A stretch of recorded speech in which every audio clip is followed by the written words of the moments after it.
What's going on, guys? Josh here, and in this video we're going to be talking about a topic that I've been noticing that's been coming up more and more from you guys as my subscribers, and I feel like I've been quite direct about it, but maybe not enough. So let's go straight into the video, and pretty much what we're talking about today is saturation, right? Now, every single month, well, I'm doing a top 5 products to sell this month, but remember those with a little bit of a twist, right?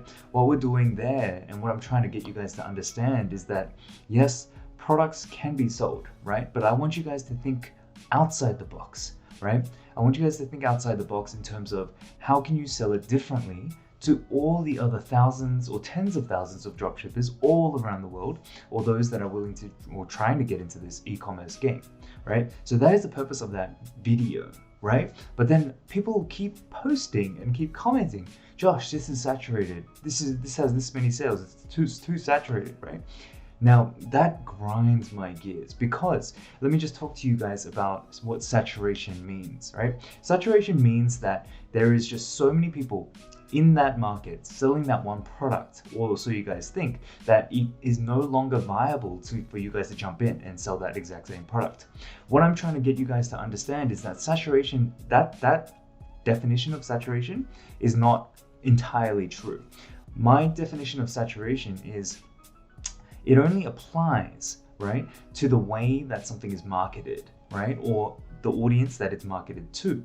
So what I'm trying to do by every month uploading these videos of top 5 products to sell this month, right? I'm giving you guys a new marketing angle to kind of get you guys to start thinking, get those brain juices flowing, right? To think about, okay, who is it specifically that I could potentially target and market this product a little bit differently so that I can stand out from my competition, right? So to reiterate, right? Saturation only exists in the way that it's marketed, or when an audience, right, that you're marketing to has just seen this one angle or this one value proposition over and over again, right? But if you were able to find a new market or a new marketing angle, that is an effective way of fighting this notion of saturation. So to prove it all to you guys, I'm going to show you guys a case study, right? Now, this is a company that was founded in 2016, right?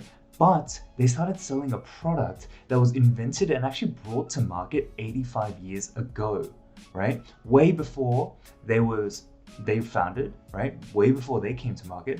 But from 2016 to 2020, Bloomberg has actually associated and told us that that business is actually worth $500 to $700 million if they were to go and do a share sale or whatever, right? But they're valued at $500 to $700 million, right? Annually, this company is also doing $100 million, right, in annual revenue sales.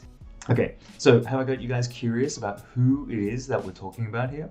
Well, the brand name is Manscaped, right? And what we're going to be doing is I'm going to jump into my computer and I'm going to guide you guys through where and how they pretty much used a notion called blue ocean strategy to pretty much create a brand new unmarked territory where they can just pretty much dominate the market and have many copycats come in after them, right? Now these guys have absolutely smashed it. Now, as they have smashed it, you guys should also smash the like button just so you can show your support for this channel and all the work that I'm trying to get into teaching you guys about e-commerce, marketing, and this whole entrepreneurship game. Okay, so let me just quickly recap on that. So Manscaped, right, established and founded in 2016, but they came to market with a product that had been founded and brought to market 85 years before 2016. Right? 1931, right? So this was a huge deal because, well, we should all take inspiration from this. Now, how did they do this? They did this by creating a blue ocean. Now, if you guys haven't read the book, Blue Ocean Strategy, I highly recommend you guys to read this one. It is so crucial for your development as an entrepreneur, as a marketer, as an e-commerce person, right? Or anyone that's in this game, right? You guys must read this book because it's such an important piece of knowledge that you guys really need to get a grasp of and understand. Okay, so with all that being said, let's go ahead and jump into my computer. Let's have a look at what Manscaped has done over the years, right? And let's see how they've developed this blue ocean strategy. Okay, so we're in my computer right now, and just to prove it to you guys that these guys were established in 2016, I'm looking at Wayback Machine. Now, Wayback Machine is an amazing place to have a look at how a brand has developed over time, right? But let's go ahead and have a look at this. Pretty much what it does is it takes snapshots of the website during and over a period of time, okay? And then allows it to be visible to the public, okay? So now let's have a look. November 15th. Right, 2016, there was a snapshot here. Let's go ahead and click on this, and let me just open it in a new tab. Okay, so what we're going to be seeing here on November 15, 2016, website coming soon, right? The website wasn't even up at this point. So let's keep going. Let's have a look at when they might have actually established and launched this website, right? Because I really want to make it clear to you guys how they've done it. Okay, so they pretty much established this website, right? Here in December 3rd of 2016, right? So from December 3rd, 2016, all the way till 2020 October, right?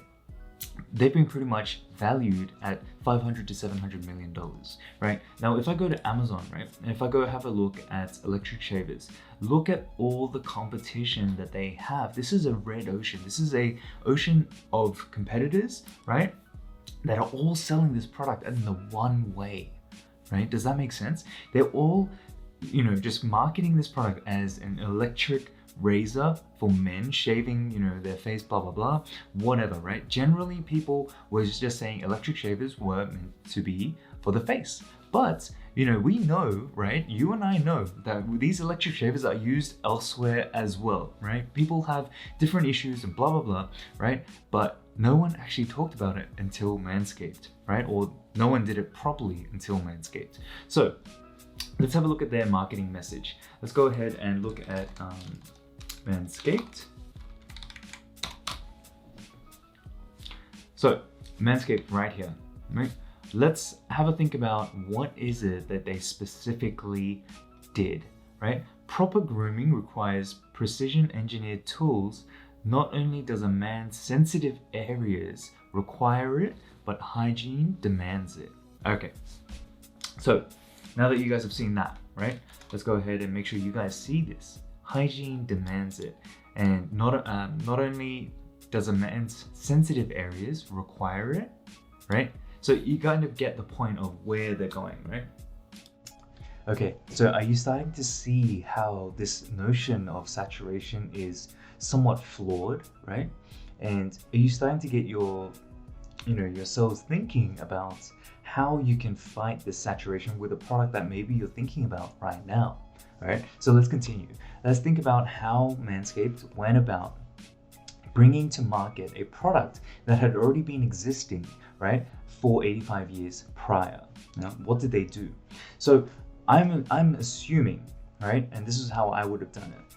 If they were interested in this product because maybe one of the founders had this issue themselves, right? They were, they were grooming themselves in their private areas or whatever, and they found that the products on the market right now just did not meet the needs of the modern day man, right? Maybe it was too rough. Maybe it was just causing a lot of, sensitive reactions or all these kinds of things, right? So they already started with a problem. Now, that problem needed to be validated, right? And this is always key.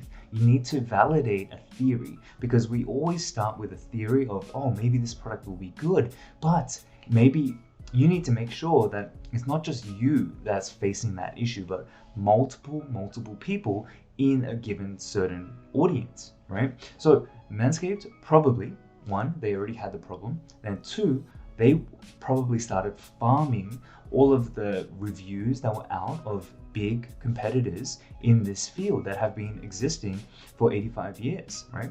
They're probably looking at it and then, looking at the 1-star reviews. And I always recommend going ahead and looking at the 1-star reviews, because that's where you're going to see a lot of problems where people have had, negative review experiences with a certain product. And that really opens doors to, oh, maybe I can improve that. Maybe I can solve this problem for them, right? And then by doing that, doing something like what Manscaped did and catering your whole product, a product that's been around for a while, right, specifically to this audience and in this way, right, it pretty much creates a brand new audience that you can go ahead and market to. Now think about it in the world, right? How many male people are in the world that might be potentially using this product? And it's not even just the males, guys. They're not only tapping just into the males, but also their female partner or counterparts, right? Or their partners just in general, right?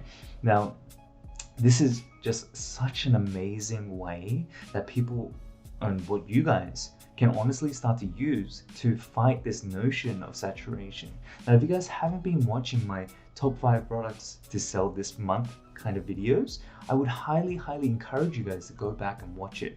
Now, these videos are specifically catered towards beginner dropshippers or beginners who are looking to get into e-commerce, because what those videos are meant to do is to get your brains flowing about how can I market this product in a different way and create a blue ocean for my product, right? Now, in future videos, I'm going to be showing you guys how I use this exact same strategy to create a product, right? Invented a product with my wife that has generated over, $500,000 within the first year of launching, right? So we're going to go ahead and talk about that, but I just really wanted to do this video because this whole notion of saturation, honestly, is complete BS. I think that a lot of people jump onto the notion of saturation and say, oh, it's saturated, I can't do that, blah, blah, blah, blah, because they're just not willing to do the research, right? Or maybe there's a misinformation. So I hope that this video has cleared up some of that misinformation, right, through an amazing example. And I encourage you guys to watch this a couple times over to really understand. Now, if you guys have any questions, make sure you throw them in the questions or in the chat section below, right? And then let's just have a chat. Let's see if we can prove me wrong. But this is exactly what I think about saturation. Saturation only exists in the way that it's marketed, or when an audience that it's marketed to has been pretty much capped or tapped out, right? But if you can go find a new audience or a new way to market it, these are tools that you can use to fight saturation. So I hope you guys enjoyed this video. Make sure you like, comment, and subscribe, and hit that notification bell so you know exactly when I'm dropping another video. But until then, I wish you guys all the best. I hope you guys are staying safe, and I'll catch you guys in the next video.